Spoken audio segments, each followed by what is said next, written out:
نحمدہ و نصلی علی رسولہ الکریم، اما بعد۔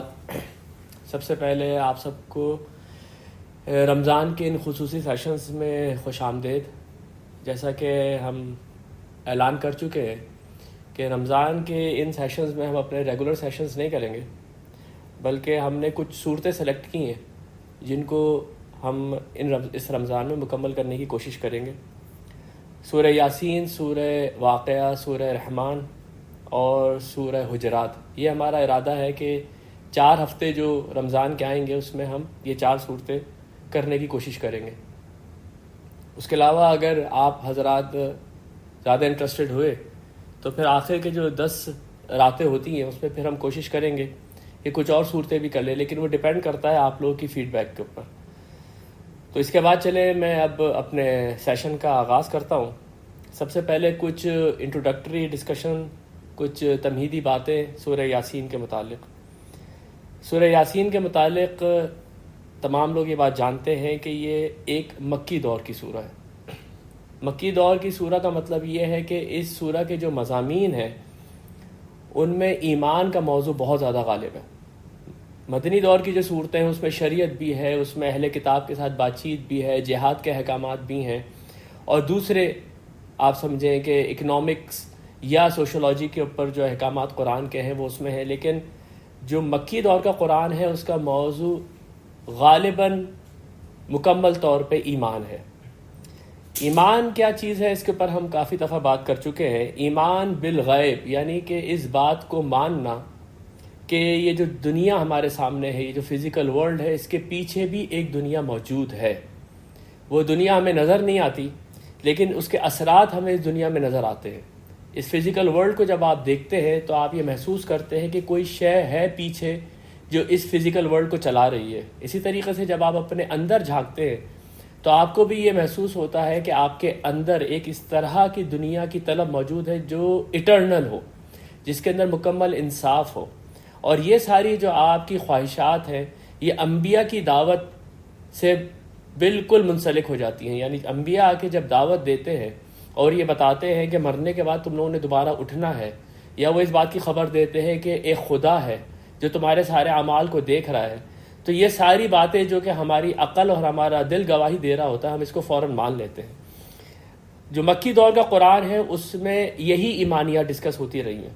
ویسے تو ایمانیات کو اگر ہم پڑھنا چاہیں تو اس کے ہم عموماً 6 حصے کرتے ہیں: ایمان باللہ، ایمان بالملائکہ، ایمان بالکتب، ایمان بالنبیین، ایمان بالآخرہ، اور والقدر خیر شر من اللہ تعالیٰ، یعنی کہ اچھی اور بری تقدیر کے اوپر ایمان۔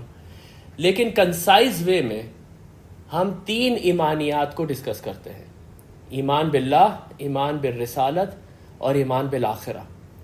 یعنی کہ اس کائنات کا ایک خدا ہے اور اس خدا نے کچھ پیغمبروں کو بھیجا ہے جس نے ہمیں آ کے اس کا میسج پہنچایا ہے، اور وہ اصل میسج کیا ہے کہ مرنے کے بعد ایک زندگی ہے جس میں لوگ اٹھائے جائیں گے اور ان سے ان کے اعمال کا حساب کتاب ہوگا۔ اگر آپ مکی دور کے قرآن کے اوپر نظر ڈالیں تو آپ کو ایسا محسوس ہوگا کہ کچھ صورتوں میں ایمان باللہ کا موضوع غالب ہے، کچھ صورتوں کے اوپر ایمان بالآخرہ کا موضوع غالب ہے، اور کچھ میں ایمان بالرسالت کا۔ جیسے جو مشہور سورہ اخلاص ہے، قل هو اللہ احد، ہر آدمی جانتا ہے کہ اس کا جو غالب موضوع ہے وہ ایمان باللہ ہے، یعنی کہ توحید، اللہ کی ذات اور صفات کے اوپر اس پہ بات ہو رہی ہے۔ اسی طرح آخری پارے کے اندر جو چھوٹی صورتیں ہیں یا سورہ واقعہ وغیرہ ہے، اس کو پڑھتے ہوئے آپ محسوس کرتے ہیں کہ اس کے اندر جو غالب موضوع ہے وہ ایمان بالآخرہ ہے، قیامت کے احوال ہیں، مرنے کے بعد لوگوں کا حساب کتاب ہے، اور جنت اور دوزخ کے احوال ہیں۔ لیکن اگر آپ مکی دور کی وہ صورتیں جیسے سورہ ہود ہے، سورہ یونس ہے، سورہ یوسف ہے، اس کا مطالعہ کریں گے تو اس میں رسولوں کے اوپر ایمان کا موضوع غالب ہے۔ یعنی کہ رسول جب کسی قوم کے اوپر آتے ہیں، اس قوم کو دعوت دیتے ہیں، تو اگر وہ قوم انکار کر دے تو اس قوم کے ساتھ کیا ہوتا ہے، یہ سارے احوال آپ کو نظر آتے ہیں اس طرح کی صورتوں میں۔ سورہ یاسین ایک ایسی منفرد صورت ہے جس کے اندر یہ تینوں مضامین نہایت ہی بیلنس آئے ہیں، اسی لیے یہ سورہ جو ہے ایمان کے موضوع کے اوپر ایک نہایت ہی مکمل سورہ ہے۔ اس سورہ کے اندر 5 رکوع ہیں۔ ابتدائی 2 رکوع جو ہیں وہ ایمان بالرسالت کے اوپر بات کرتے ہیں، اس کے بعد جو ایک رکوع ہے جو بالکل بیچ کا رکوع ہے وہ ایمان باللہ کے اوپر بات کرتا ہے، اور آخر کے 2 رکوع ایمان بالآخرت کے اوپر بات کرتے ہیں۔ تو 5 رکوعوں کے اوپر مبنی یہ سورہ جو ہے ایمان کے تمام اسپیکٹس کو کور کرتی ہے، اس لیے یہ بہت عظیم ترین سورہ ہے، لوگوں کو اس سے محبت بہت ہے، لوگ اس کی تلاوت اپنے روزمرہ کے معمولات کے اندر کرتے ہیں۔ چند باتیں اس صورتوں کے فضائل کے اوپر میں آپ کے سامنے رکھنا چاہتا ہوں۔ سورہ یاسین کے بارے میں ہمارے ہاں بہت سارے فضائل کی احادیث مشہور ہیں۔ سب سے پہلے میں آپ کے سامنے یہ بات رکھ دوں کہ یہ تقریباً ساری کی ساری احادیث جو ہیں یہ کمزور ہیں، یہ ویک نیریشنز ہیں، یہ ضعیف احادیث ہیں، اس لیے ان حدیثوں کو اس طرح سے کوٹ کرنا کہ یہ واقعتاً نبی صلی اللہ علیہ وسلم سے مروی کوئی چیز ہے، یہ ذرا ایک رسکی معاملہ ہے۔ اس لیے ہمیں یہ بات ذہن میں رکھنی چاہیے کہ اگر ہم نبی صلی اللہ علیہ وسلم سے مروی کوئی بھی حدیث کوٹ کریں تو اس کی حدیث، اس کی جو سند ہے وہ بہت زیادہ مضبوط ہونی چاہیے۔ ان تمام حدیثوں کے اندر سند کی وہ مضبوطی نہیں ہے۔ ایک حدیث جو بہت زیادہ مشہور ہے وہ یہ کہ جس نے بھی سورہ یاسین دن کے اول حصے میں پڑھی اس کی ساری حاجات جو ہے وہ قبول کر دی جائیں گی، یا ساری حاجات اس کی پوری ہو جائیں گی۔ یہ کمزور حدیث ہے۔ میں نے یہ موضوع آپ کے سامنے اس لیے چھیڑا ہے کہ اگر آپ تفسیر کی کتابیں اٹھائیں گے یا اگر آپ کچھ علماء کے دروس سورہ یاسین کے اوپر پڑھیں گے تو انہوں نے 2 احادیث ذکر کی ہیں اس کے فضائل کے اوپر۔ وجہ یہ سمجھ میں آتی ہے کہ ہمارے جو علماء ہیں وہ فضائل کے معاملے میں کمزور احادیثوں کو لے لیتے ہیں۔ اس میں سے ایک حدیث یہ ہے کہ ان لکل شیء قلبا وقلب القرآن یاسین، ہر چیز کا ایک دل ہوتا ہے اور قرآن کا دل سورہ یاسین ہے۔ اور اس کے آگے بھی خیر یہ حدیث چلتی ہے کہ ومن قرأ یاسین کتب اللہ لہ بقراءتها قراءۃ القرآن 10 مرات، جس نے بھی سورہ یاسین پڑھی اس کو ثواب ملے گا جیسے اس نے 10 قرآن ختم کیے۔ تو ویسے میں آپ کے سامنے یہ بات رکھ چکا ہوں کہ یہ کمزور حدیث ہے، لیکن اگر اس کی فیس ویلیو پہ اس کو لیا جائے کہ سورہ یاسین جو ہے وہ قلب القرآن ہے، تو وجہ یہی سمجھ میں آتی ہے کہ اس میں ایمان کے موضوعات کو اتنے خوبصورتی سے بیان کیا گیا ہے کہ انسان کا دل وجد میں آ جاتا ہے، جمود ٹوٹتا ہے اور روح اس کی حرکت میں آ جاتی ہے۔ جیسے کہ ایک دل دھڑکتا ہوا محسوس ہوتا ہے، اس طریقے سے انسان کو اپنا ایمان جاگتا ہوا محسوس ہوتا ہے جب وہ سورہ یاسین کی تلاوت کرتا ہے۔ ایک اور حدیث ہے جو کہ بہت زیادہ ہمارے یہاں اس کے اوپر عمل بھی ہوتا ہے، وہ یہ ہے کہ اقرعوا یاسین علی موتاکم، تم اپنے مرنے والوں کے اوپر سورہ یاسین پڑھا کرو۔ اس کا آپ لوگوں نے دیکھا ہوگا کہ ہمارے معاشرے میں اس کا بہت زیادہ رواج ہے۔ اگر کبھی آپ کو ایسا محسوس ہوتا ہے کہ سامنے والا جو ہے قرب الموت ہے تو اس کے پاس لوگ بیٹھ کے سورہ یاسین پڑھنا شروع کر دیتے ہیں۔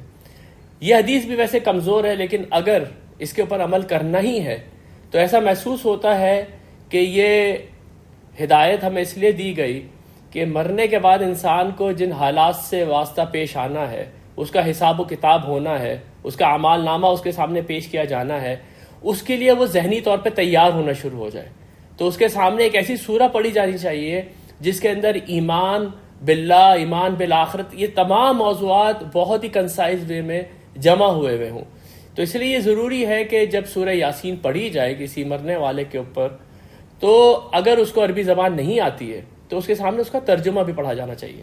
لیکن یہ ساری باتیں میں نے صرف تمہیداً آپ کے سامنے اس لیے رکھ دیں کہ اگر آپ لوگ کسی عالم کا درس سنیں گے یا آپ لوگ کوئی تفسیر کی کتاب پڑھیں گے جس میں سورہ یاسین کا انٹروڈکشن ہوگا تو وہاں یہ احادیث ضرور موجود ہوں گی۔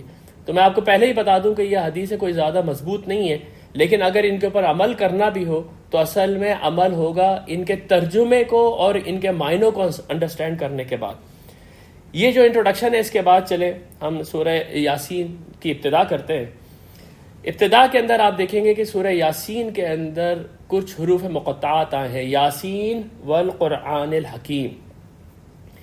سورہ یاسین کا یہ جو پہلا رکوع ہے اور سورہ بقرہ کا جو پہلا رکوع ہے، ان کے درمیان بہت گہری مماثلت ہے۔ وہ مماثلت انشاءاللہ تعالی میں آپ کے سامنے واضح بھی کرتا رہوں گا، لیکن یہ بات ذہن میں رکھ لیجئے کہ جب سورہ فاتحہ ہم پڑھتے ہیں، ہم جانتے ہیں کہ سورہ فاتحہ پورے قرآن کے لیے ماں کی حیثیت رکھتی ہے، یعنی کہ سورہ فاتحہ کے اندر ہم نے ایک دعا مانگی، اہدنا الصراط المستقیم، اے خدا تو ہمیں سیدھے راستے کی ہدایت دے، اور اس کے جواب میں اللہ نے پورا قرآن ہمارے سامنے رکھ دیا۔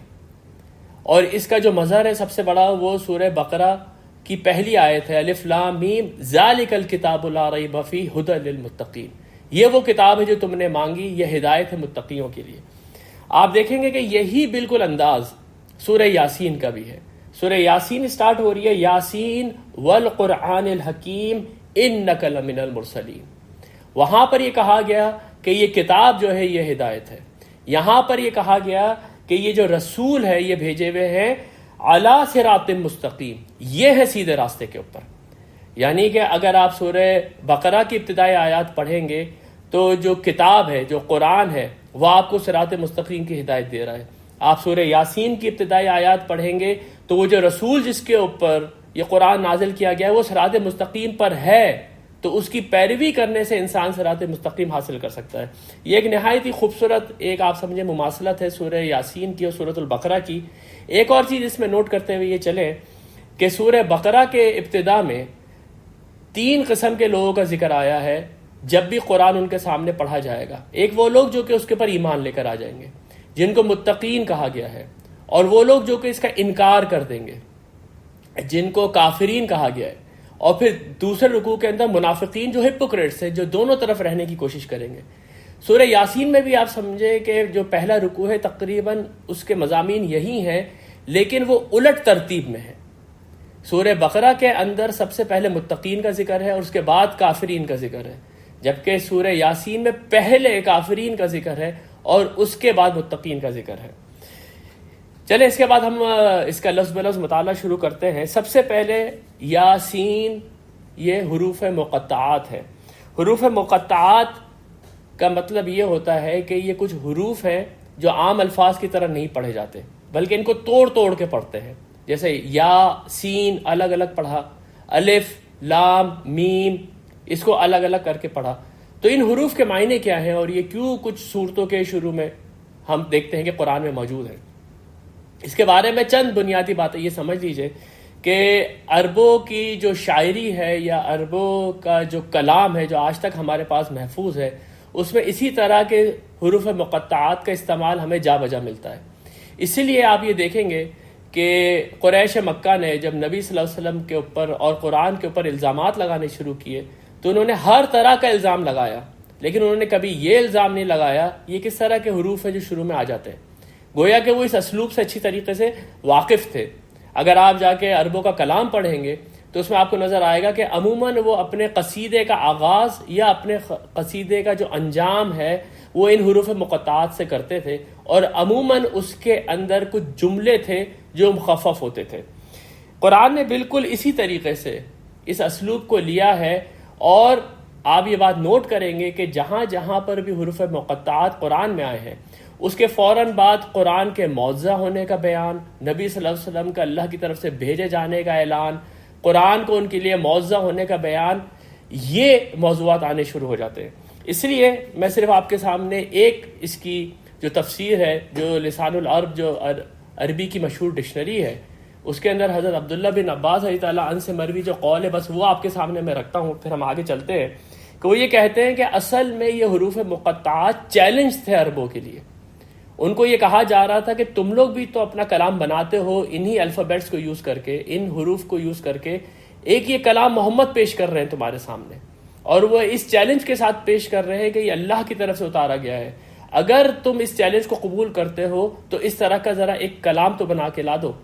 اس کے لیے جو الفاظ ہیں حضرت عبداللہ بن عباس کے جو نقل کیے جاتے ہیں وہ یہ ہے کہ اقسم بہذہ الحروف، میں قسم کھاتا ہوں ان حروف کی، یعنی کہ اللہ تعالیٰ کی طرف سے جب حروف مقطعات نازل ہو رہے ہیں تو اس کے پیچھے یہ بات ہے کہ اللہ تعالیٰ یہ کہہ رہے ہیں کہ اقسم بہذہ الحروف، میں ان حروف کی قسم کھاتا ہوں، ان ھذا الکتاب الذی انزل علی محمد، یہ جو کتاب نازل کی گئی ہے محمد کے اوپر، هو الکتاب الذی من عند اللہ، یہ کتاب اللہ کی طرف سے ہے، لا شک فیہ، اس کے اندر کوئی بھی شک نہیں۔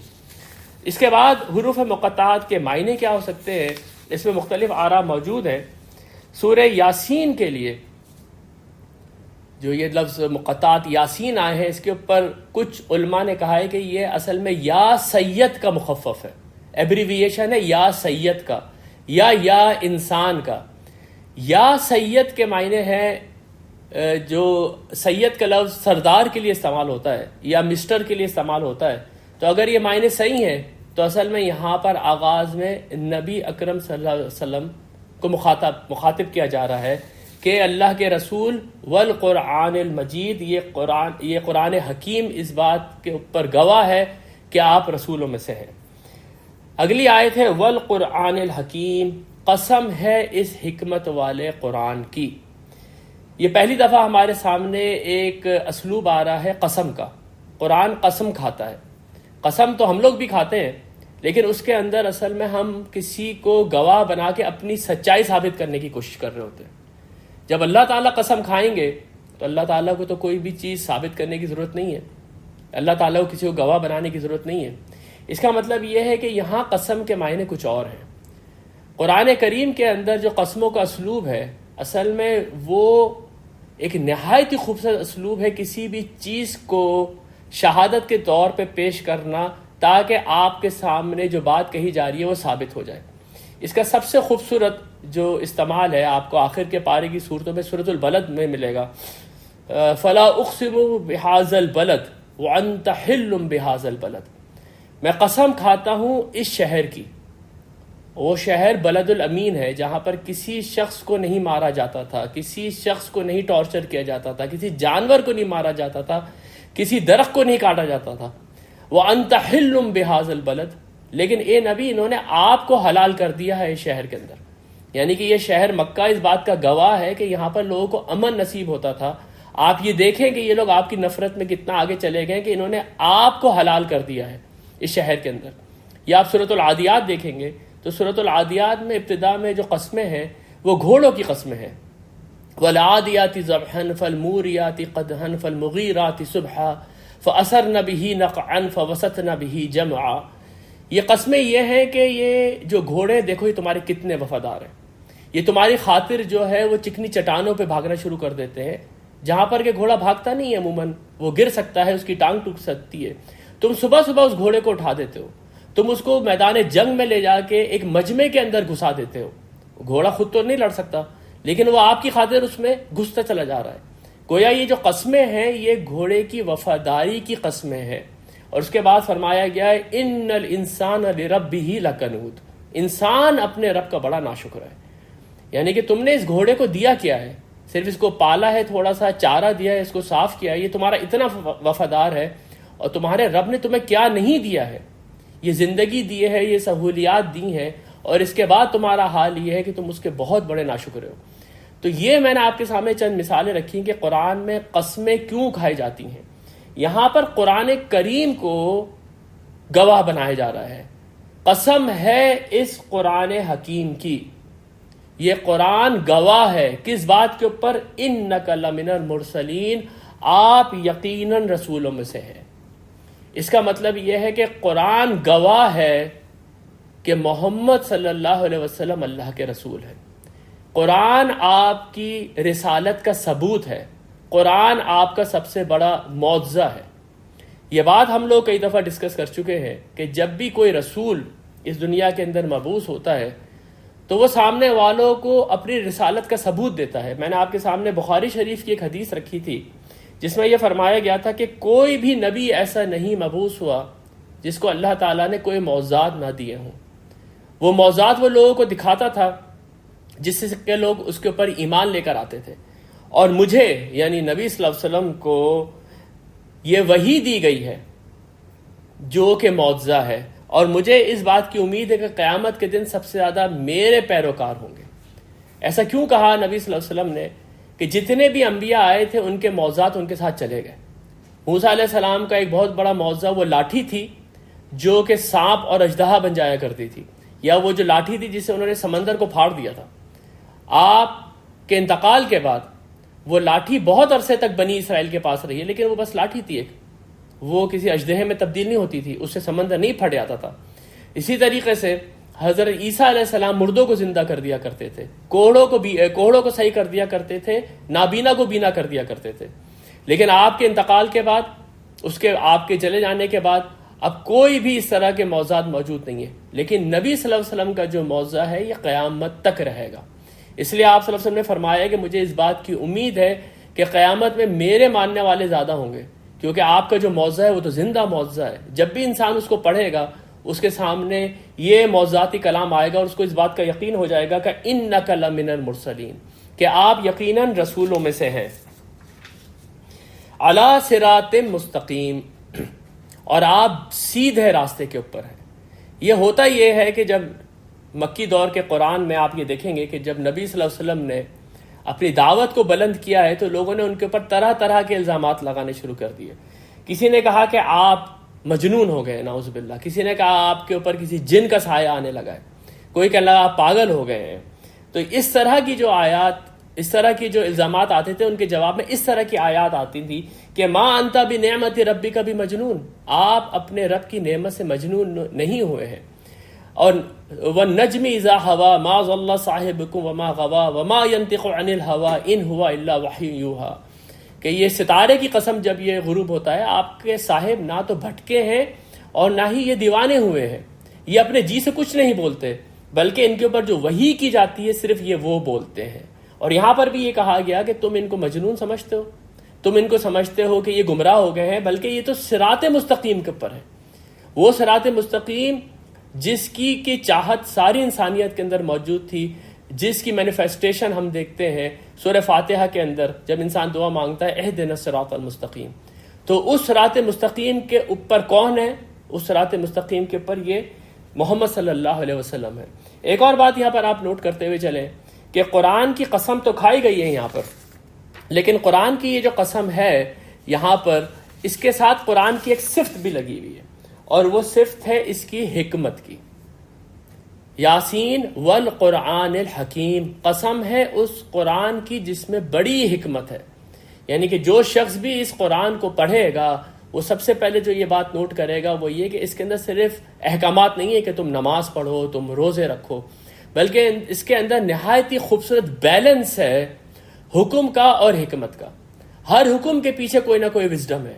یہ وہ سب سے بڑی چیز ہے جو انسان کو اپیل کرتی ہے کہ یہ خدا کا کلام ہے. انسان کے دل کے اندر جتنے بھی سوالات اٹھتے ہیں کہ یہ کائنات کیسے بن گئی، اس کائنات کو بنانے والا کون ہے، میں کون ہوں، میں کہاں سے آیا ہوں، میں کہاں چلا جاؤں گا، ان سارے سوالوں کے جوابات جتنے حکمت کے ساتھ قرآن کریم میں موجود ہیں کسی اور دنیا کے علم کے اندر موجود نہیں ہے.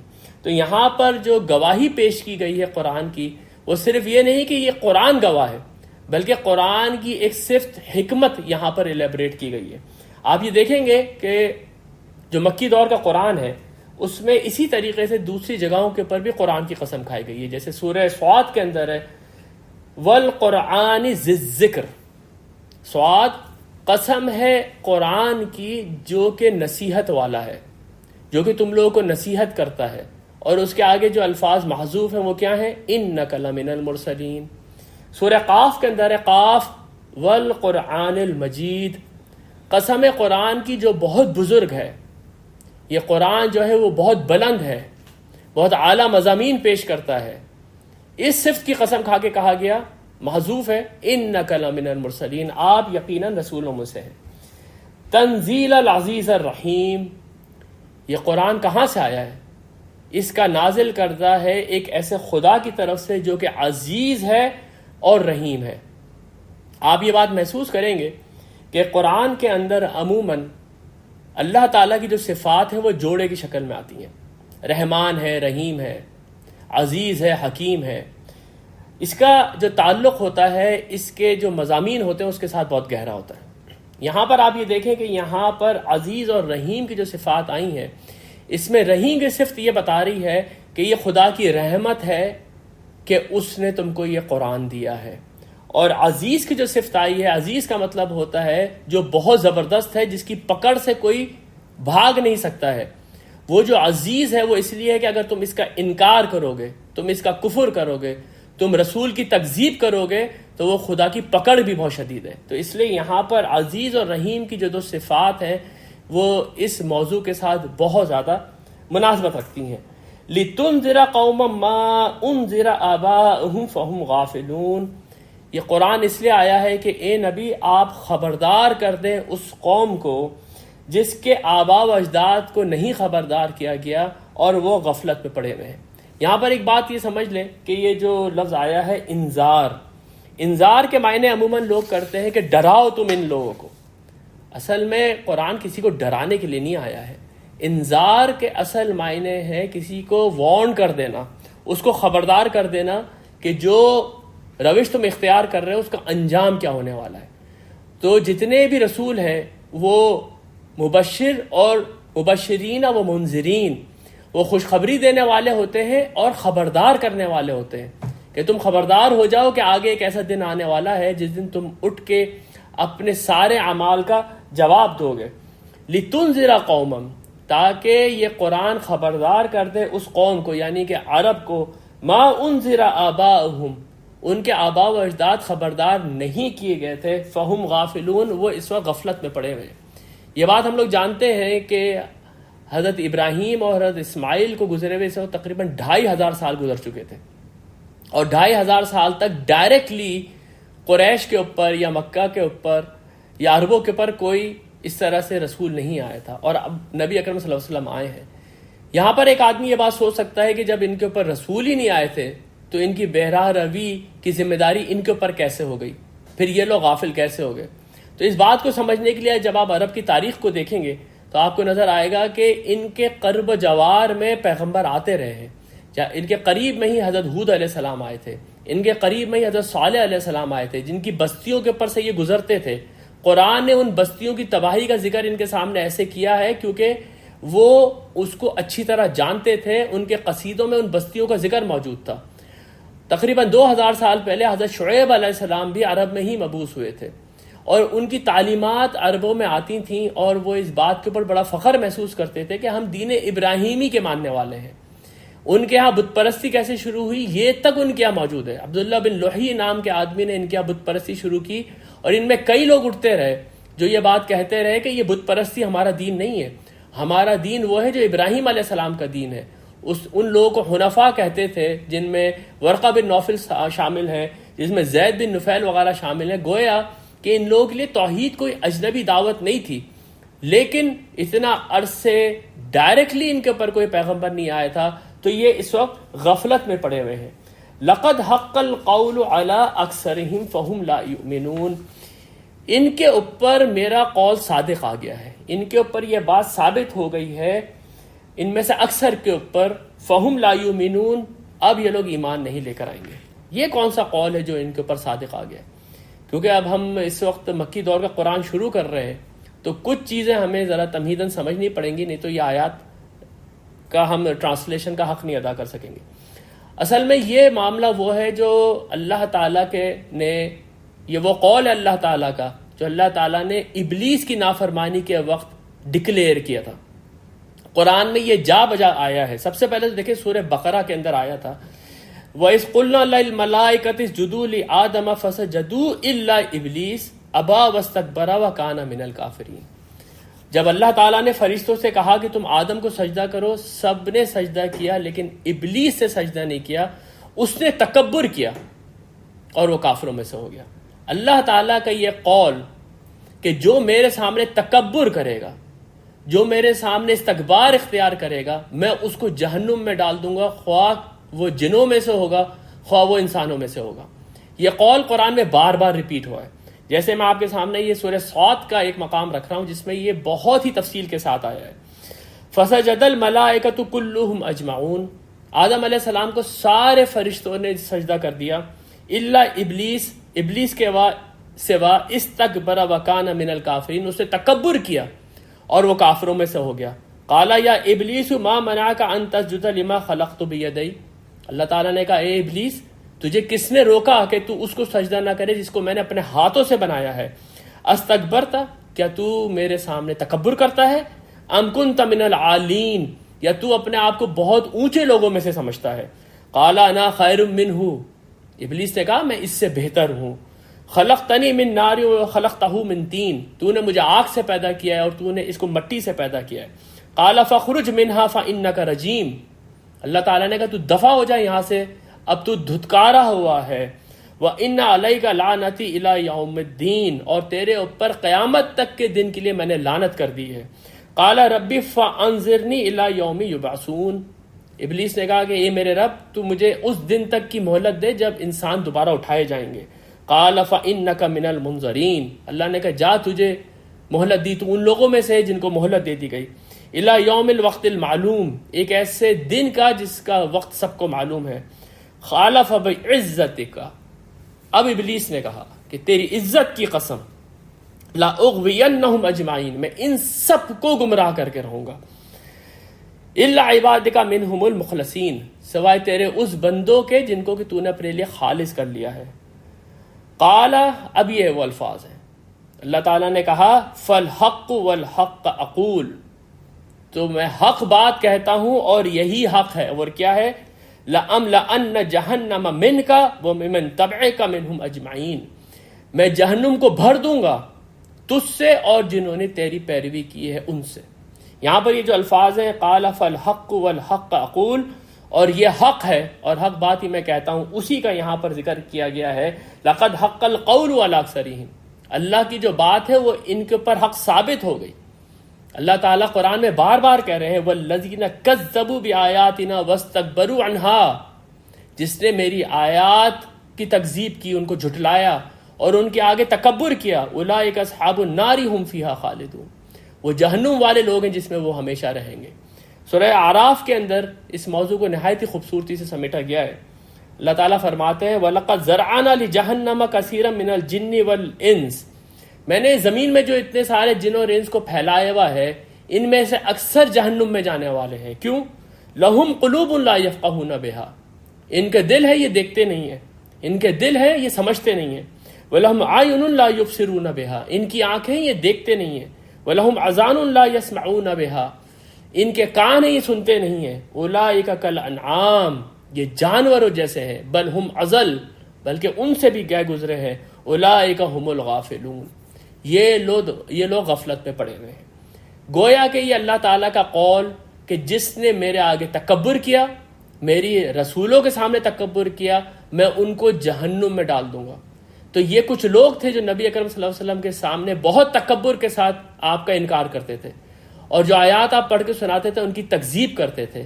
ان لوگوں کے بارے میں کہا گیا لقد حق القول علی اکثرہم، اور یقیناً قول صادق آ گیا ان میں سے اکثر کے اوپر. فہم لا یؤمنون، یہ لوگ ایمان لے کے نہیں آئیں گے. ان جعلنا فی اعناقہم اغلالا، ہم نے ان کے گلوں میں طوق ڈال دیا ہے.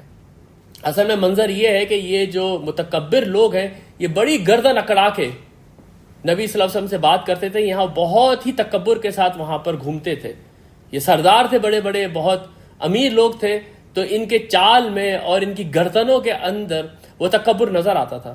اللہ تعالیٰ اس تکبر کا جو نقشہ ہے وہ اس طرح سے کھینچ رہا ہے کہ ہم نے اصل میں یہ جو ان کی گردنیں اکڑی ہوئی ہیں، ہم نے ان کی گردنوں کے اندر طوق ڈال دیے ہیں. ان جعلنا فی اعناقہم اغلالا فہی الی الاسقان، فہی الی الاسقان، اور وہ ان کی گردن، ان کی ٹھوٹیوں تک پہنچ گئے ہیں. فہم مقمحون، مقمحون کا لفظ آپ سمجھ لیں کیا ہے. یہ جو قماحہ ہے یہ اس اونٹ کو کہتے تھے جس کو اگر پانی پلانے کے لیے حوض کے پاس لے کے جائیں تو وہ پانی پینے کے بجائے اپنی گردن اٹھا کے کھڑا ہو جاتا تھا، یعنی ایک طریقے سے تکبر کا اظہار کرتا تھا. اب وہ پانی نہیں پیے گا تو خود مر جائے گا، لیکن کسی وجہ سے بس وہ اپنی گردن اکڑا کے کھڑا ہوا ہے. تو اللہ تعالیٰ نے اصل میں یہ تشبیہ دی ہے کہ یہ جو اپنی گردن اکڑا کے کھڑے ہوئے ہیں نا، یہ اونٹوں کی طرح سے ہے، یعنی کہ اپنی جو ان کی اپنی فلاح و بہبود کا سامان ہے اس کی طرف منہ نہیں کر رہے بلکہ گردن اکڑا کے کھڑے ہوئے. ایسے اونٹ کو جس کی گردن کو پیچھے کمر سے باندھ دیا جاتا تھا تاکہ وہ اپنا منہ اٹھا کے رکھے، اس طرح کے اونٹوں کو بھی یہی کہا جاتا تھا. تو یہ گویا اونٹوں کی طرح سے گردن اکڑا کے کھڑے ہوئے ہیں، ان کے اندر کوئی اصل نہیں ہے. اسی طرح کی تشبیہات اللہ تعالیٰ نے ان متکبرین کے لیے کئی جگہ پہ دی ہے. جیسے سورہ منافقون کے اندر یہ جو منافق سردار تھے، یہ نبی صلی اللہ علیہ وسلم کی محفل میں آ کے بہت ہی تکبر کے ساتھ دیوار کے ساتھ ٹیک لا کے بیٹھ جاتے تھے. تو ان کے لیے کہا گیا ہے سورہ منافقون میں وَإِذَا رَأَيْتَهُمْ تُعْجِبُكَ أَجْسَامُهُمْ، جب تم ان کو دیکھو گے تو ان کے جو جسم ہے تم ان سے روب میں آ جاؤ گے. ایسا انہوں نے کپڑے پہنے ہوئے ہوں گے، ایسے ان کے اسٹائل ہوں گے، تم تعجب میں آ جاؤ گے. وَإِن يَقُولُوا تَسْمَعْ لِقَوْلِهِمْ، جب یہ بولیں گے تو تم ان کی باتیں سنتے رہ جاؤ گے، اتنے عالیشان انداز میں یہ تقریر کریں گے. كَأَنَّهُمْ خُشُوبٌ مُّسَنَّدَةٌ، لیکن یہ لکڑیوں کی طرح ہیں جو دیوار کے ساتھ لگا دی گئی ہیں. یعنی ان کے اندر کوئی اسپرٹ نہیں ہے، ان کے اندر کوئی سول نہیں ہے، صرف دکھاوے کے لوگ ہیں یہ۔ اسی طریقے سے اللہ تعالیٰ نے سورہ بقرہ میں ان لوگوں کے لیے کہا ہے کہ ختم اللہ علی قلوبہم وعلی سمعہم وعلی ابصارہم غشاوہ، اللہ نے ان کے دلوں پہ مہر لگا دی ہے، اللہ تعالیٰ نے ان کے کانوں پہ اور ان کی سننے کی صلاحیتوں کے پر مہر لگا دی ہے، اور اللہ تعالیٰ نے ان کی آنکھوں کے آگے پردہ ڈال دیا ہے۔ اب یہ کچھ بھی نہیں سمجھ پا رہے ہیں، یعنی کہ بالکل گونگے، بہرے اور اندھے ہو گئے ہیں۔ سمن بکمن عمیون فہم لا یرجعون۔ سورہ بقرہ میں ہی یہ لوگ جا کے نبی اکرم صلی اللہ علیہ وسلم کا اور اہل ایمان کا مذاق اڑاتے تھے اور کہتے تھے ان کے ساتھ تو ہم بیٹھتے ہیں صرف دل لگی کے لیے، آپ لوگوں کے ساتھ ہیں ہم اصل میں۔ جو کافرین ہیں ان سے جا کے کہتے تھے اصل میں تو ہم آپ لوگوں کے ساتھ ہیں۔ اس کے جواب میں اللہ تعالیٰ کہتا ہے اللہ یستہزئ بہم ویمدہم فی طغیانہم یعمہون، اللہ تعالیٰ ان سے مذاق کر رہا ہے اور ان کو ڈھیل دیے جا رہا ہے کہ یہ اپنی سرکشی میں اندھوں کی طرح بھٹک رہے ہیں۔ تو یہ اندھوں کی طرح سے ہیں، یہ گونگوں کی طرح سے ہیں، یہ بہروں کی طرح سے ہیں، یہ جانوروں کی طرح سے ہیں، یہ اونٹوں کی طرح سے ہیں، اور یہ خشک لکڑیوں کی طرح سے ہیں۔ اس طرح کی کئی مثالیں قرآن نے ان لوگوں کے لیے دی ہیں جو کہ رسولوں کے آگے استکبار کر کے اپنی گردنیں اکڑا کے کھڑے ہو جاتے ہیں۔ وہی مثال یہاں پر بھی ہے، اِنَّا جَعَلْنَا فِي أَعْنَاقِهِمْ أَغْلَالًا، ہم نے ان کے گلوں میں طوق ڈال دیا ہے، فَاہِيَ إِلَى الْأَذْقَانِ، جو کہ ان کی ٹھوڑیوں تک پہنچ گیا ہے، جبھی ان کی یہ ٹھوڑیاں اٹھی ہوئی ہیں، فَهُمْ مُقْمَحُونَ، اور یہ اونٹوں کی طرح گردن اٹھائے ہوئے کھڑے ہوئے ہیں، وَجَعَلْنَا مِن بَيْنِ أَيْدِيهِمْ سَدًّا، ہم نے ان کے سامنے ایک دیوار کھڑی کر دی ہے، وَمِن خَلْفِهِمْ سَدًّا، اور ہم نے ان کے پیچھے ایک دیوار کھڑی کر دی ہے، فَأَغْشَيْنَاهُمْ، اور ہم نے ان کو ہر طرف سے ڈھانک لیا ہے، فَهُمْ لَا يُبْصِرُونَ، اب یہ کچھ دیکھتے نہیں ہیں۔ یہ نہایت ہی خوبصورت ایک مثال ہے جو اللہ تعالیٰ نے ان لوگوں کے لیے دی ہے۔ ان کے سامنے دیوار کھڑی کر دینے کا مطلب یہ ہے کہ اتنی نشانیاں اللہ تعالیٰ کی سامنے آفاق میں اور آسمانوں میں ہے، جن کو دیکھ کے کوئی بھی آدمی اللہ کے اوپر ایمان لے کر آ سکتا ہے۔ یہ ان نشانیوں کو دیکھتے ہیں اور اس سے کوئی بھی سبق نہیں سیکھتے۔ وَمِن خَلْفِهِمْ سَدًّا، ہم نے ان کے پیٹھ کے پیچھے بھی دیوار کھڑی کر دی ہے۔ گویا کہ یہ پچھلی قوموں کے جو حالات ہیں، جو ماضی کے اندر واقعات گزر چکے ہیں، اس سے بھی کوئی سبق نہیں سیکھتے۔ یعنی ان کے آگے اور پیچھے دیواریں کھڑی ہوئی ہیں، نہ آگے سے کوئی سبق سیکھیں گے، نہ پیچھے سے کوئی سبق سیکھیں گے۔ یہ تو ایسے ہیں جیسے کہ یہ اندھے ہو گئے۔ یہ نہایت ہی خوبصورت مثال ہے ان لوگوں کے تکبر کے لیے اور ان لوگوں کے اندھے پن کے لیے۔ سواء علیہم انذرتہم ام لم تنذرہم، اے نبی برابر ہے آپ ان لوگوں کو خبردار کریں یا آپ ان لوگوں کو خبردار نہ کریں، لا یؤمنون، یہ لوگ ایمان لے کر نہیں آئیں گے۔ یہ بالکل وہی الفاظ ہیں جو سورہ بقرہ کے پہلے رکوع میں ہے، ان الذین کفروا سواء علیہم انذرتہم ام لم تنذرہم لا یؤمنون، کہ یہ جو کافر ہیں آپ ان کو تبلیغ کریں لیکن ان کے دلوں پہ مہر لگ گئی ہے، یہ اپنے تکبر میں اور اپنی حسد میں اندھے ہو گئے ہیں، آپ کی بات یہ سن ہی نہیں رہے ہیں، اور نہ ہی ان کے منہ سے کوئی حق بات نکل سکتی ہے۔ سمن بکمن عمیٌ فہم لا یرجعون، انما تنذر من اتبع الذکر، یہ بہت ہی خوبصورت مقام ہے یہ۔ اے نبی آپ تو صرف خبردار کر سکتے ہیں اس کو جو اس ذکر کی پیروی کرے، وخشی الرحمن بالغیب، اور رحمان سے وہ ڈرے غیب میں رہتے ہوئے۔ جب آپ سورہ بقرہ پڑھیں گے تو سورہ بقرہ کے اندر الفاظ ہیں کہ ہدی للمتقین، یہ جو کتاب ہے یہ ہدایت متقیوں کے لیے۔ متقی کے معنی کیا ہے؟ اس خوبصورت آیت کے اندر ایک طریقے سے متقی کے معنی آ گئے۔ آپ تو صرف اس کو خبردار کر سکتے ہیں جو اس ذکر کی پیروی کرے گا، یعنی یہ جو قرآن ہے، قرآن کا ایک نام الذکر بھی ہے۔ ذکر کا مطلب ہوتا ہے ریمائنڈر، اس کا مطلب ہوتا ہے ریمیمبرنس، یعنی کہ قرآن جو ہے تمہیں کوئی بھولی ہوئی باتیں یاد دلا رہا ہے، تمہارے دل کے اندر اللہ تعالیٰ کی پہچان موجود ہے۔ جب تم اس کائنات کے اوپر غور کرتے ہو تم ایک خدا تک پہنچ جاتے ہو، لیکن اب جو فائنل ریمائنڈر ہے، جو فائنل ریمیمبرنس ہے، وہ قرآن ہے۔ قرآن کوئی نئی بات تمہیں نہیں بتا رہا ہے، یہ ساری کی ساری باتیں تمہارے اندر پہلے سے موجود ہیں، تم ساری ان باتوں کو اچھی طرح سمجھتے ہو۔ یہ قرآن تمہیں ان کی یاد دہانی کرا کے اور ان کی طرف دوبارہ تمہاری توجہ مبذول کرا رہا ہے۔ وَخَشِيَ الرَّحْمَٰنَ بِالْغَیْبِ، اور وہ ڈرا اس سے کہ وہ رحمان اس کا حساب کتاب لے گا، وہ رحمان کے سامنے کھڑا ہونے سے ڈرا۔ یہ تقویٰ کی ڈیفینیشن ہے، یعنی کہ وہ لوگ جو تکبر اختیار کریں گے ان کے لیے اس کے اندر کوئی ہدایت نہیں ہے۔ آپ برابر ہیں ان کو خبردار کریں یا نہ کریں، اس سے صرف وہ لوگ خبردار ہوں گے اور اپنے معاملات کو سیدھا کریں گے جو کہ اس ذکر کی اتباع کریں گے اور رحمان سے ڈریں گے غیب میں رہتے ہوئے. فَبَشِّرْهُ بِمَغْفِرَةٍ وَأَجْرٍ كَرِيمٍ فَبَشِّرْهُ بِمَغْفِرَةٍ وَأَجْرٍ كَرِيمٍ. تو ایسے ہر آدمی کو اے نبی آپ خوشخبری سنا دیجئے کہ اس کے لیے اللہ کے پاس مغفرت ہے، یعنی اللہ تعالیٰ اس کے سارے گناہوں کو معاف کرے گا اور بہت ہی زبردست بدلہ ہے، اس کو نعمت بھری جنتوں میں اللہ تعالیٰ داخل کرے گا. اِنَّا نَحْنُ نُحْيِي الْمَوْتَىٰ. یہ آپ دیکھیں کہ یہ جو الفاظ ہے اِنَّا نَحْنُ نُحْيِي الْمَوْتَىٰ وَنَكْتُبُ مَا قَدَّمُوا وَآثَارَهُمْ. یہ ہماری پوری لائف سائیکل ہے، یہ ہماری پوری لائف سائیکل ہے. قرآن کریم ہماری لائف سائیکل یہ بتاتا ہے کہ ہم پیدا ہوئے ہیں، پیدا ہونے کے بعد اللہ تعالیٰ نے ہمیں ایک فری ول دی ہے، جس فری ول کے اندر رہتے ہوئے ہم اس دنیا کے اندر کام کریں. یہ دنیا اللہ تعالیٰ نے بنائی ہی ہمارے آزمائش کے لیے. خلق الموت والحیات لیبلوکم ایکم احسن عملا. کہ اللہ ہی ہے وہ جس نے موت اور زندگی کو تخلیق کیا تاکہ وہ دیکھے کہ تم میں سے کون اچھا عمل کرنے والا ہے. اس دنیا کے اندر انسان جو بھی کام کر رہا ہے وہ اس کا اعمال نامہ تیار ہو رہا ہے. اس کا اعمال نامہ جو وہ لفظ بولتا ہے، جو کام وہ کرتا ہے، وہ ایک رجسٹر کے اندر درج ہو جاتا ہے. یہ قرآن کریم کا مستقل موضوع ہے. اس کے بعد مرنے کے بعد اس کو اٹھایا جائے گا. مرنے کے بعد جب اس کو اٹھایا جائے گا تو اس کا اعمال نامہ اس کے سامنے رکھ دیا جائے گا. وہ اپنے اس اعمال نامے کو، اپنے اس ضرورت کو دیکھ کے خود بتا دے گا کہ وہ کس چیز کا مستحق ہے. کیا وہ جنت میں جانے کا مستحق ہے، کیا وہ جہنم میں جانے کا مستحق ہے. یہ پوری جو لائف سائیکل ہے انسان کی، ایک آیت میں آپ دیکھیں یہاں پر بیان کر دی گئی. اِنَّا نَحْنُ نُحْيِي الْمَوْتَىٰ. یقیناً ہم لازماً مردوں کو زندہ کریں گے. یہ اگر آپ عربی زبان جانتے ہو تو اِنَّا نَحْنُ کے اندر جو زور ہے وہ آپ محسوس کر سکیں گے. یقیناً ہم زندہ کریں گے مردوں کو. وَنَكْتُبُ. اور ہم لکھ رہے ہیں مَا قَدَّمُوا. جو کچھ بھی انہوں نے آگے بھیجا. وَآثَارَهُمْ. اور جو آثار وہ پیچھے چھوڑ کے گئے ہیں. وَكُلَّ شَيْءٍ أَحْصَيْنَاهُ فِي إِمَامٍ مُبِينٍ. اور ہر چیز کو ہم نے ایک روشن کتاب کے اندر درج کر کے رکھا ہوا ہے. یہ بات کہ انسان کو اللہ تعالیٰ سب کچھ بتا دے گا، جو اس نے آگے بھیجا اور جو اس نے پیچھے بھیجا. قرآن کریم میں اس کو کئی جگہ پہ مختلف طریقوں سے بیان کیا گیا ہے. جیسے سورہ قیامہ میں ہے يُنَبِّئُ الْإِنسَانُ يَوْمَئِذٍ بِمَا قَدَّمَ وَأَخَّرَ. اس دن انسان کو بتا دیا جائے گا کہ اس نے آگے کیا بھیجا اور اس نے پیچھے کیا چھوڑا. آگے کیا بھیجا، جو اعمال وہ اس وقت وہ کر رہا ہے اس کا جو رزلٹ ہے وہ اللہ تعالیٰ کے پاس درج ہو رہا ہے.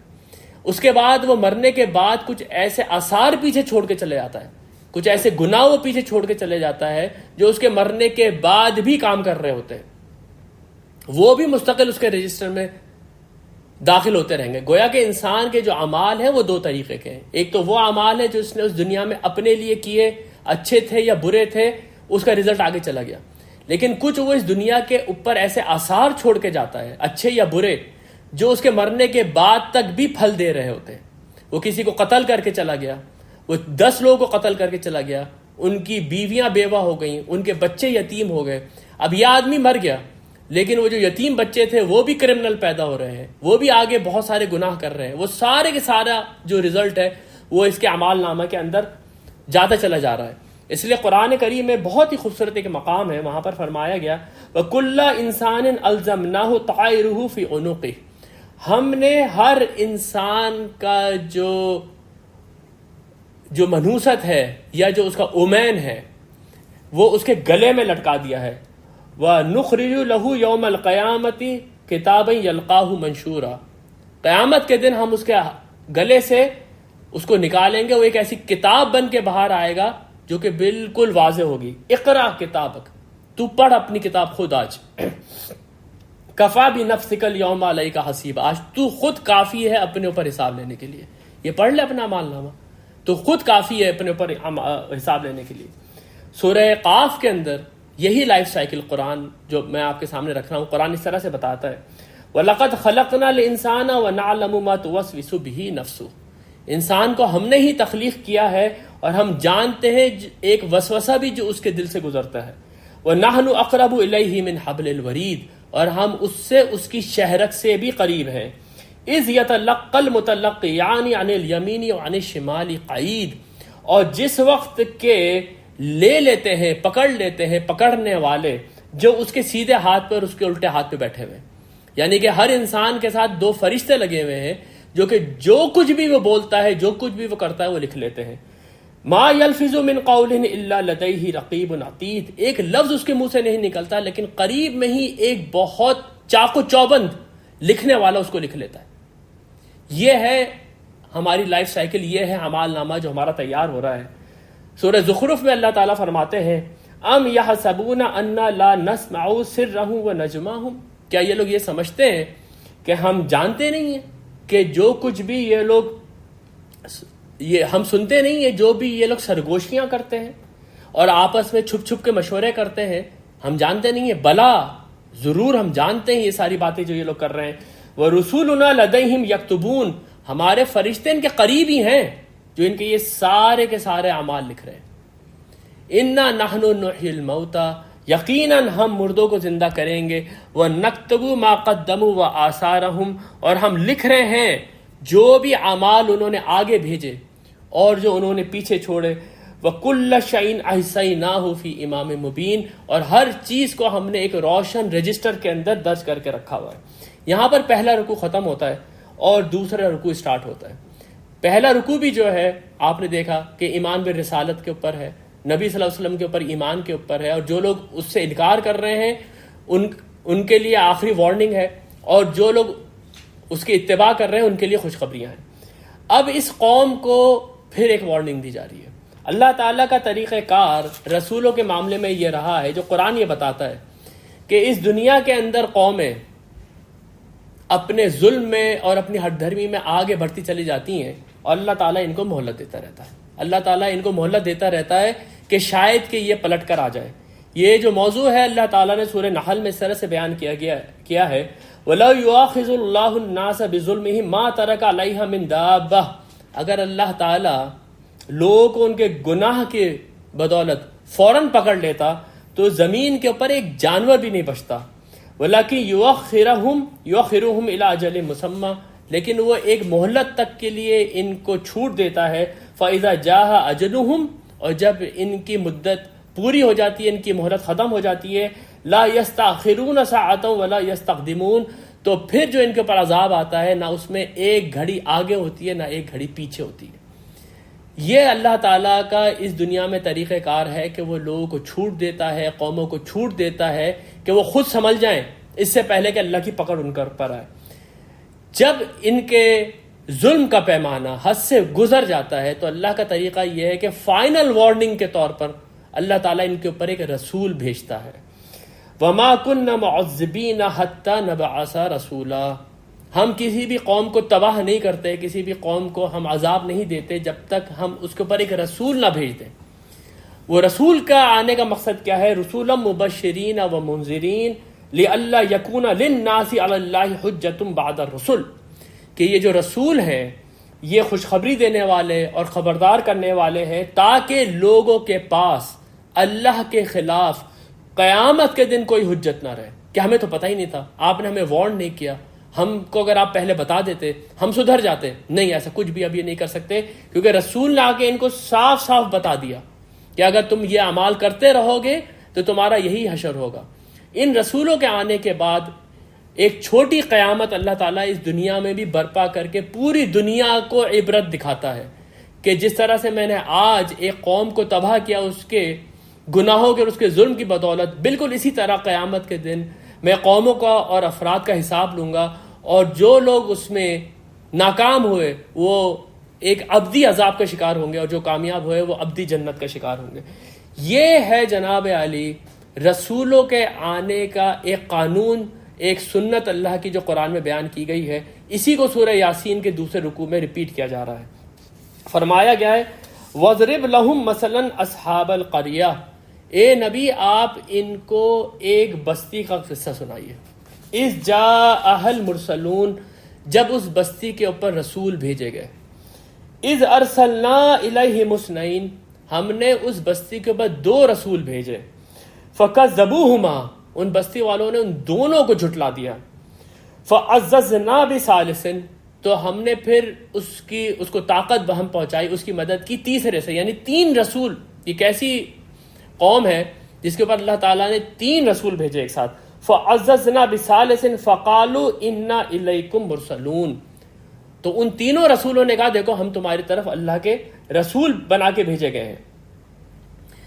یہ بات آپ کو قرآن کے مطالعے سے، بائبل کے مطالعے سے پتہ چلے گی کہ اللہ تعالیٰ کا طریقہ کار یہ رہا ہے کہ کبھی کسی قوم کے اوپر ایک بہت بڑا رسول اٹھاتا ہے، کبھی کسی قوم کے اوپر اللہ تعالیٰ 2 رسول بھیجتا ہے، جیسے کہ حضرت موسیٰ اور حضرت ہارون ایک ساتھ بنی اسرائیل کی طرف بھیجے گئے تھے.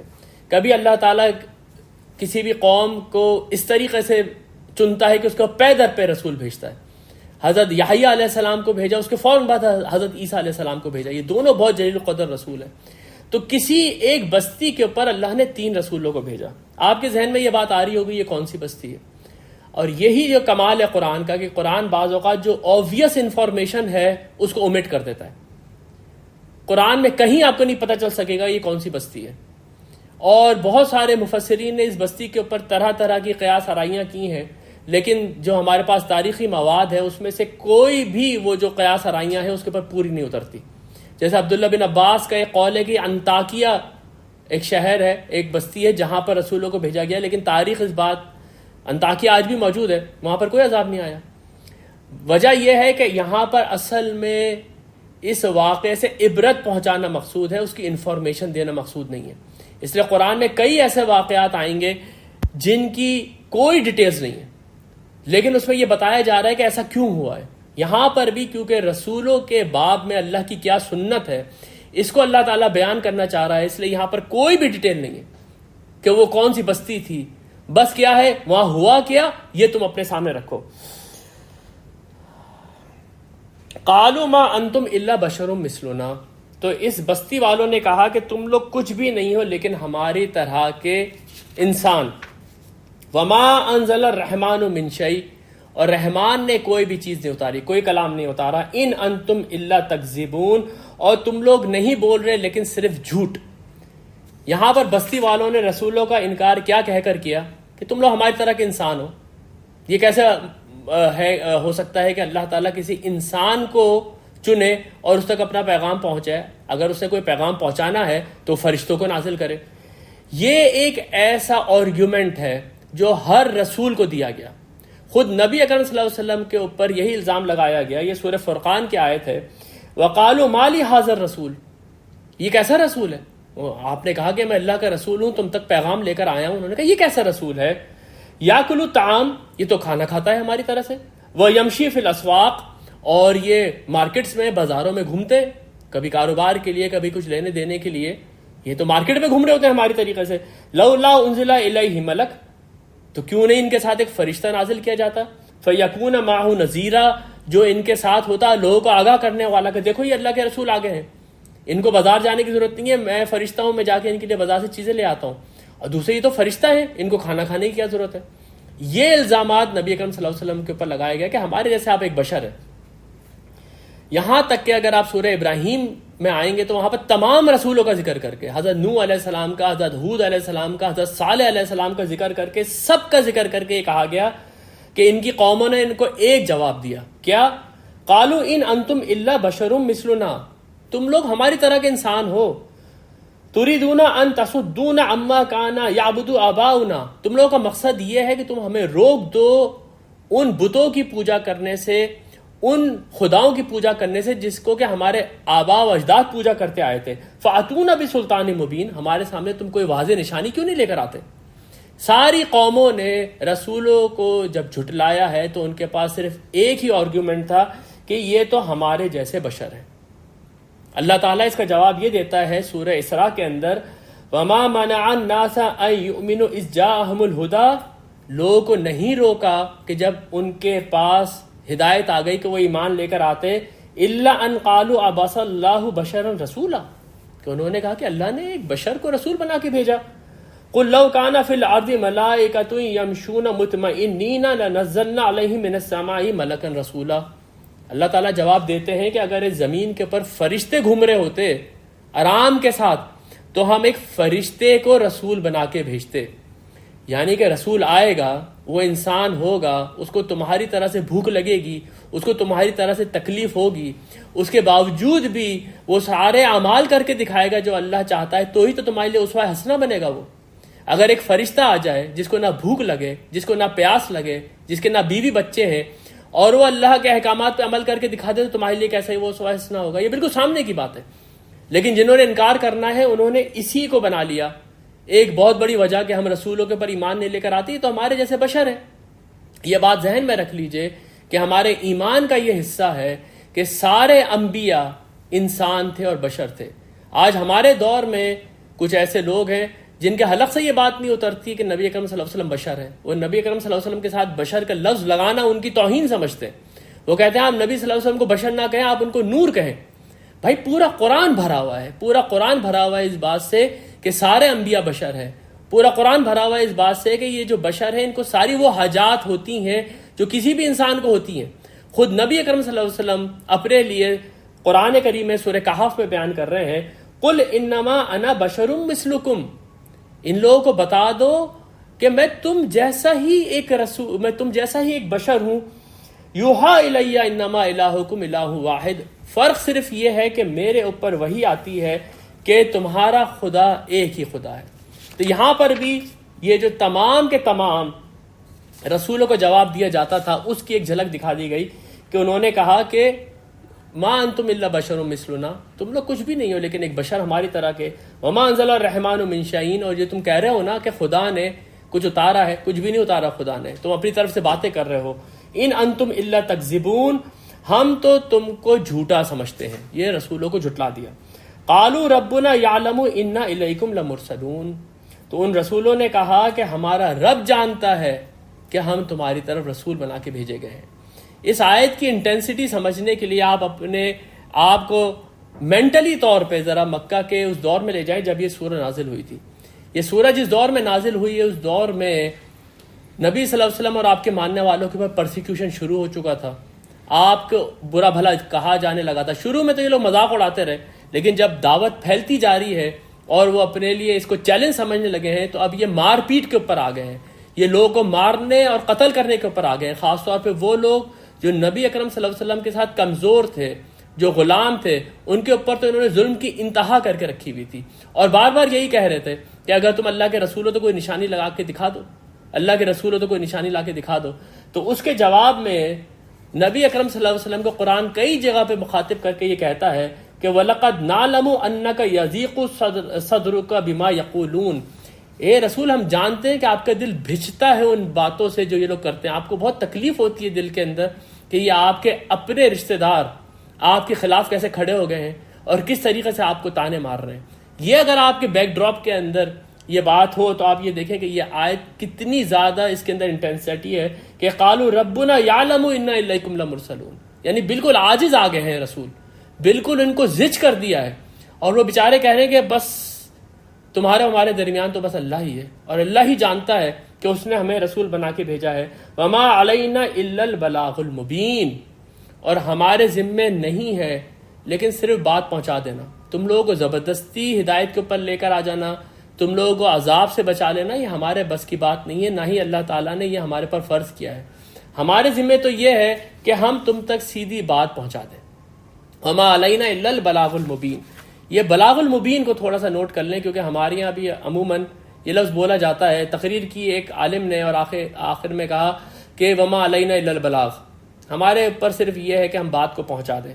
اصل میں جو الفاظ استعمال ہوئے ہیں وہ ہے بلاغ المبین، واضح طور پہ بات پہنچا دیں، یعنی کہ اتنی محنت کی رسولوں نے کہ بات بالکل ان کے سامنے واضح ہو گئی، ان کے پاس کوئی آرگیومنٹ نہیں ہے اس کو انکار کرنے کا، بس وہ اپنی ہٹ درمی میں اور اپنے تکبر کی وجہ سے انکار کر رہے ہیں۔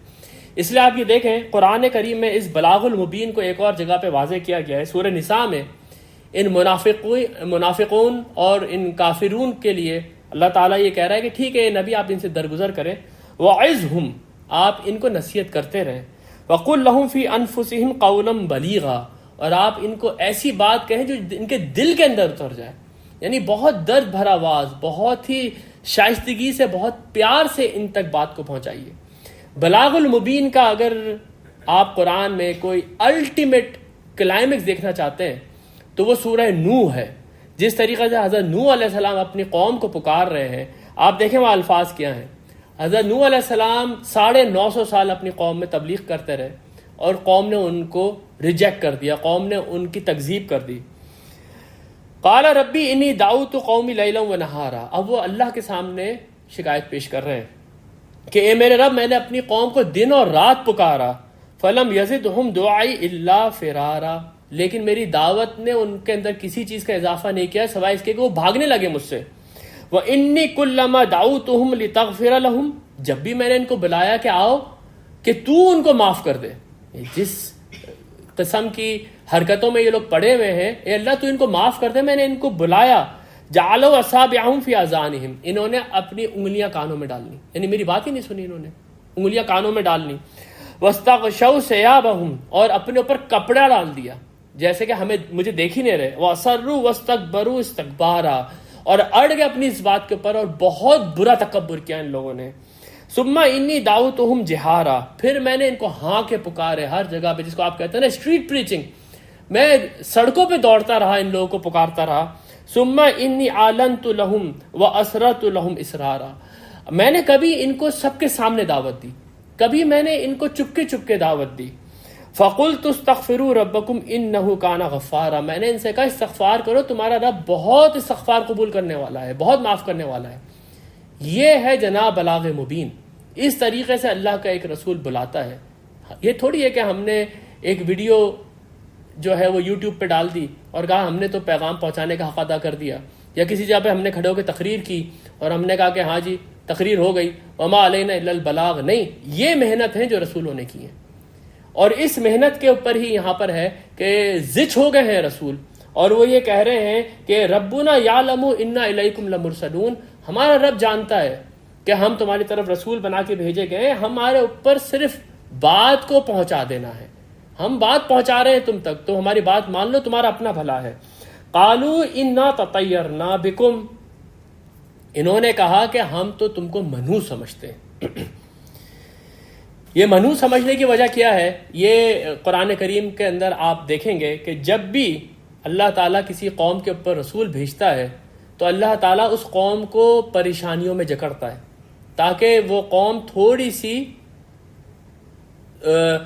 وہ اختیار کرے، اللہ تعالیٰ کے سامنے عاجزی اختیار کرے. یہ جو قانون ہے اللہ تعالیٰ کا سورہ انعام میں فرمایا گیا، وَلَقَدْ أَرْسَلْنَا إِلَىٰ أُمَمٍ مِّن قَبْلِكَ فَأَخَذْنَاهُمْ بِالْبَأْسَاءِ وَالضَّرَّاعِ لَعَلَّهُمْ يَتَضَرَّعُونَ. ہم نے آپ سے پہلے بھی اے نبی جتنی قوموں کے اوپر رسول بھیجے ہیں تو ہم نے پھر جا کے ان کو پکڑا تھوڑے تھوڑے عذابوں میں تاکہ وہ عاجزی اختیار کرے. لیکن ہوتا کیا تھا؟ ہوتا یہ تھا کہ جب کوئی برا وقت آتا تھا تو یہ رسولوں کو کہتے ہیں تمہاری منحوست ہے، تمہاری وجہ سے ہمارے اوپر یہ وقت آ گیا ہے. وَإِن تُصِبْهُمْ حَسَنَةٌ يَقُولُوا هَٰذِهِ مِنْ عِندِ اللَّهِ وَإِن تُصِبْهُمْ سَيِّئَةٌ يَقُولُوا هَٰذِهِ مِنْ عِندِكَ. جب ان کے اوپر کوئی بھلائی آتی تھی کہتے دیکھو اللہ نے ہمارے لیے بھلائی لکھ دی، جب ان کے اوپر کوئی برائی آتی تھی تو یہ کہتے تھے کہ تم لوگوں کی وجہ سے، رسول اور ان کے ساتھیوں کی طرف اشارہ کر کے کہتے تھے تم لوگوں کی وجہ سے ہمارے اوپر یہ منحوست آ گئی ہے. فَمَا لِهَٰؤُلَاءِ الْقَوْمِ لَا يَكَادُونَ يَفْقَهُونَ حَدِيثًا، یہ کیسی بیوقوف قوم ہے کہ ان کو کوئی بات سمجھ میں نہیں آتی. یہ سورہ نساء کے اندر آیات بیان ہوئی ہیں، وہی یہاں پر بیان ہو رہی ہے. قالوا انا تطیرنا بکم، ہم تو تم کو اپنے لیے منحوس سمجھتے ہیں. یہ غور کیجئے کہ یہ جو منحوسیت کے لیے یا بدشگونی کے لیے جو الفاظ عربی میں استعمال ہوئے ہیں وہ ہے تطیرنا. طائر کے معنی ہوتے ہیں پرندہ یا برڈ. یہ لوگ ایک طرح کی فال نکالا کرتے تھے پرندوں کے ذریعے، پرندہ اڑا دیا اور وہ پرندہ اڑتا ہوا اگر سیدھے ہاتھ پہ چلا گیا تو نیک شگون ہے، اگر پرندہ اڑتا ہوا الٹے ہاتھ پہ چلا گیا تو بدشگونی ہو گئی. یا کوا آ کے گھر کے اوپر بیٹھ گیا تو کوئی برا وقت آنے والا ہے، یا کسی جگہ کے اوپر کوئی گدھ اڑتے ہوئے دیکھے تو موت آنے والی ہے. یہ ساری کی ساری جو سپرسٹیشیس چیزیں ہیں یہ آج بھی ہمارے اندر موجود ہیں، اور یہ دور جاہلیت کی آئی ہوئی ہیں. یعنی کہ دور جاہلیت میں اتنا زیادہ یہ اومین یا اس طرح کے شگون پرندوں سے لیا کرتے تھے کہ اس کے لیے جو عربی زبان کا لفظ ہے وہی تطیرنا بن گیا ہے کہ قالوا انا تطیرنا بکم، ہم تو تم کو اپنے لیے منحوس سمجھتے ہیں. لئن لم تنتہوا، اگر تم لوگ باز نہیں آئے، تم تینوں رسول باز نہ آئے، لنرجمنکم، ہم تم کو لازماً سنسار کر دیں گے، پتھر مار مار کے ہم تم کو ختم کر دیں گے۔ وَلَيَمَسَّنَّكُم مِّنَّا عَذَابٌ عَلِيمٌ، اور تم کو ہماری طرف سے بہت دردناک عذاب پہنچے گا۔ قَالُوا طَائِرُكُم مَّعَكُم، رسولوں نے کہا تمہاری منوسیت تمہارے ساتھ ہے۔